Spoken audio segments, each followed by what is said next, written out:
Hello বন্ধুরা, আসসালামু আলাইকুম। আপনারা তো স্ক্রিনের ভিডিওটি দেখলেন কিভাবে একটা নর্মাল ভিডিওকে ফুল এইচডি ভিডিও বানাই।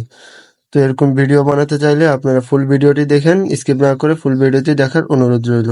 তো চলুন বেশি কথা না বলে ভিডিওটি শুরু করা যাক। তো আমরা সবার প্রথম চলে আসবো মোবাইল স্ক্রিনে। চলে আসার পর আমরা চলে যাবো ক্যাপকাট অ্যাপ্লিকেশনে।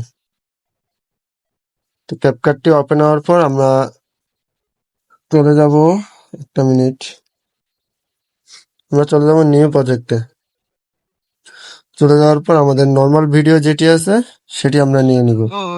আমরা যে ভিডিওটা ব্যালার দিতে চাই ওই ভিডিওটা নিয়ে নিব। ও ভিডিওটা নেওয়ার পর ফুল ভিডিওটা প্লে করতেছি, দেখেন আমি একটু। তোরে বুঝাইতে পারলাম না তুই কেন করিস এত। তো আমরা লাস্টে যে ক্যাপকাটের লোগোটি আছে সেটি ডিলিট করে দিব। তো দেখলেন তো, তারপর আমরা কোনায় যে সাদা প্লাস আইকনটি দেখতে পাচ্ছি সেটাতে ক্লিক করব, আবার এই ভিডিওটি নিয়ে নিব। যে ভিডিওটি আমরা এখন নিয়েছি, যে আমি ভিডিওটা তোরে ব্যালার করতেছি সেই ভিডিওটি নিয়ে বুঝাইতে নিব। পার তো ভিডিওটি নেওয়ার পর ভিডিওটি মধ্যে ক্লিক করে একটু পিছনে যাব, একটু সাইডে আসবো। সাইডে আসার পর এখানে দেখাচ্ছে রিমুভ বিজি। আমরা রিমুভ বিজিতে ক্লিক করে আউটে রিমুভলি এখানে ক্লিক করব। পরে আমরা এই দেখেন আমাদের ব্যাকগ্রাউন্ডটা রিমুভ হয়ে গেছে। এক ক্লিকে ব্যাকগ্রাউন্ডটা রিমুভ হয়ে গেছে। তারপর এখান থেকে ব্যাক আসবো, আবার এখান থেকে ব্যাক আসবো, আসে আমরা ক্লিক করব ওভারলিতে। তো আমাদের ভিডিওটা নিচে নামে যাবে। ভিডিওটা নিচে নামলে আমরা টান দিয়ে ভিডিওটা দুটোটা একসাথে করে ফেলবো। সিম্পল কাজ, এত বেশি কাজ না ভাই।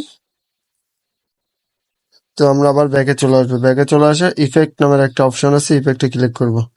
তো ইফেক্টে ক্লিক করা, ভিডিও ইফেক্টে ক্লিক করব। তারপর আমরা একটু এদিকে আসবো। এদিকে আসার পর একটা লেন্স নামের অপশন আছে, লেন্স নামে ক্লিক করব। তো এখানে দেখেন একটা বুলার অপশন আছে, এই বুলারে ক্লিক করব। ওরে আমি দেখেন আমাদের তোরে ভিডিওটি কিরকম হয়েছে। ওরে আমি তোরে বুঝাই আর এটা আমরা ফুল বাড়িয়ে দিব। দেখেন এখন আমাদের ভিডিওটি ওরে প্লে করতেছি, আমি কিরকম হচ্ছে তোরে দেখেন। বুঝাইতে পারলাম না তুই কেন করিস এত ছলনা। দেখেন ভিডিওটি ফুল ব্লার হয়ে গেছে। তো বন্ধুরা, আপনারা চাইলে এরকম করে করে নিতে পারবেন। যদি পেছনে ব্লার করতে চান আমার ভিডিওটি দেখে এরকম করে করে নিতে পারবেন। আর আমাদের চ্যানেলে নতুন হয়ে থাকলে অবশ্যই চ্যানেলটি সাবস্ক্রাইব করে লাইক দিয়ে পাশে থাকবেন। আমাদের নতুন নতুন ভিডিও পেতে অবশ্যই চ্যানেলটি সাবস্ক্রাইব করে রাখবেন। তো বন্ধুরা, আসসালামু আলাইকুম। আজকের ভিডিওটি এ পর্যন্ত।